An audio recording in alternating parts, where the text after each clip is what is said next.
Listen closely, my subjects. The time has come to stand united. Historical and political role of the Sheikhdom system, especially focusing on the Gulf states, the UAE, Qatar, Kuwait. And the real tension we want to get into is this. Is the stability that this traditional model offers the most viable form of Islamic governance? Or does its reliance on a state-controlled, apolitical Islam just fundamentally fail to meet modern demands for political representation? I'll be arguing for the strength and effectiveness of that structure. And I'll be coming at it from a slightly different angle, analyzing the system's deep limitations and its pretty contentious ideological struggle with other political Islamic movements, ones that seek real transformation through representation. The profound strength of the Sheikdoms, I think, lies in how successfully they've merged a traditional tribal structure with a really sophisticated modern state. I mean, these aren't just monarchies. There are families that are rooted in consensus and lineage. They centralize power, sure, but crucially, they leverage this massive oil wealth into a kind of welfare state model reinforced by these enormous sovereign wealth funds. So the political legitimacy here is established through, stability and economic delivery. And that's all bolstered by key religious titles like the custodian of the two holy mosques, which proves the system is modernizing quickly while staying deeply rooted in Sharia principles. Okay, and while the statistics on economic growth and stability are, they're undeniable, that prosperity is fundamentally contingent on political silence.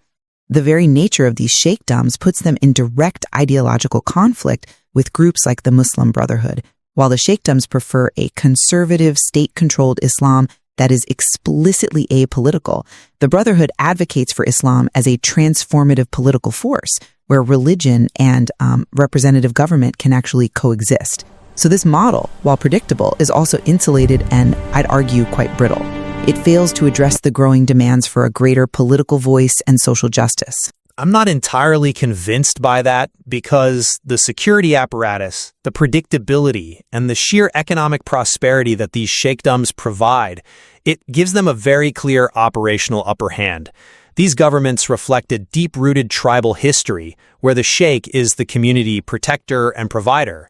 This historical contract, now coupled with strategic Western alliances, reinforces their control.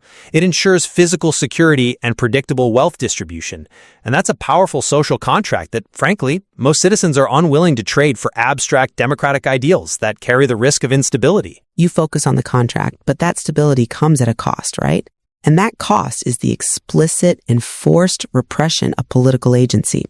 This conflict isn't just some political rivalry, it's a fundamental clash of futures. The Sheikhdom system, it basically equates democracy with instability to justify its own absolutism. And yet the Brotherhood's ideology continues to resonate. That shows that simply enforcing political quiet doesn't eliminate the underlying intellectual desire for Islam to play a stronger, more active role in governance. That ideological tension is still there, especially among, educated young people who see that old tribal era contract as outdated. But that stability requires more than just money. It demands a kind of absolute religious authority. We have to acknowledge the comprehensive religious duties of the sheikhs, which provide necessary legitimacy for the entire social structure. They aren't just political heads. They offer spiritual guidance, they oversee holy sites, they provide religious education through institutions like Al-Azhar, and they act as the final legal interpreters in religious courts. This comprehensive scope proves their role is fundamental to the state. I mean, while the King of Saudi Arabia holds the custodian title, that high-profile duty doesn't change the fact that in most Sunni sheikdoms, religious interpretation is really a function of government bureaucracy. However, that historical connection to sacred sites and the deep tribal roots, that provides a legitimacy that goes beyond mere state appointment. It's a historical and a cultural mandate. That's a compelling argument, but look at the contrast. The role of Sunni sheikhs is intrinsically linked to state power, whereas in the Shia context, the marja, the source of emulation, relies on a completely independent spiritual lineage. It's recognized by popular support, not a state decree.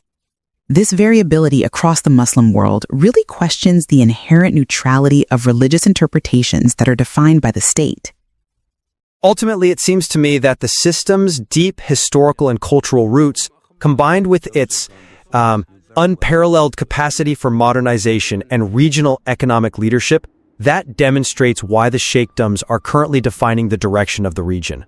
They prioritize stability and predictable wealth generation as the core deliverables of governance. I'd agree they're defining the direction for now, but despite their current economic and security strength, the underlying tension over the appropriate role of Islam in the state and society, it remains very active.